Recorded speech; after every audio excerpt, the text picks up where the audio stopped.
কথিত আন্দোলন বা মবের নামে রাষ্ট্রকে অকার্যকর ও ব্যর্থ প্রমাণের চেষ্টা করা হলে এক বিন্দু ছাড় দেওয়া হবে না হুঁশিয়ারি দিয়েছেন উপদেষ্টা মাহফুজ আলম।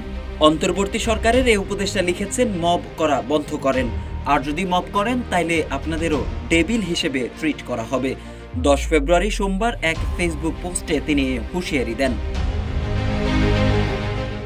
কেউ মব করলে তাদের ডেভিল হিসেবে বিবেচনা করা হবে এবং শক্ত হাতে তাদের মোকাবেলা করা হবে বলে জানিয়েছেন অন্তর্বর্তী সরকারের উপদেষ্টা মাহফুজ আলম। তিনি বলেন, অভ্যুত্থানের পক্ষে হলে মব করা বন্ধ করেন, আর যদি মব করেন তাহলে আপনাদেরও ডেভিল হিসেবে ট্রিট করা হবে। আজকের ঘটনার পর আর কোনো অনুরোধ করা হবে না বলেও জানান তিনি। যারা মব করছেন তাদের উদ্দেশ্যে মাহফুজ লিখেন, আপনাদের কাজ না আইন নিজের হাতে তুলে নেওয়া। এরপর তিনি কথিত আন্দোলন আর মবের মহড়া এখন থেকে শক্ত হাতে মোকাবেলা করার কথা জানান।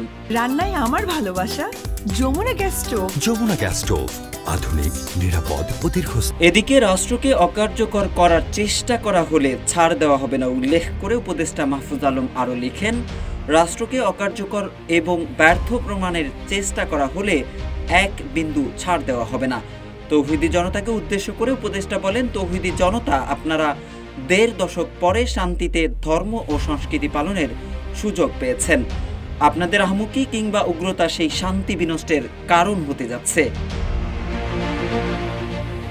কুরআনের আয়াত উল্লেখ করে উপদেষ্টা মাহফুজ আলম আরও লিখেন, জুলুম করা থেকে বিরত থাকেন, নইলে আপনাদের উপর জুলুম অবধারিত হবে। লা তাজলিমুনা ওয়ালা তুজলামুনা, জুলুম করবেন না, জুলুমের শিকারও হবেন না, এটাই আপনাদের কাছে শেষ অনুরোধ, যোগ করেন মাহফুজ আলম। মোহাম্মদ সাইফুল ইসলাম, ইত্তেফাক।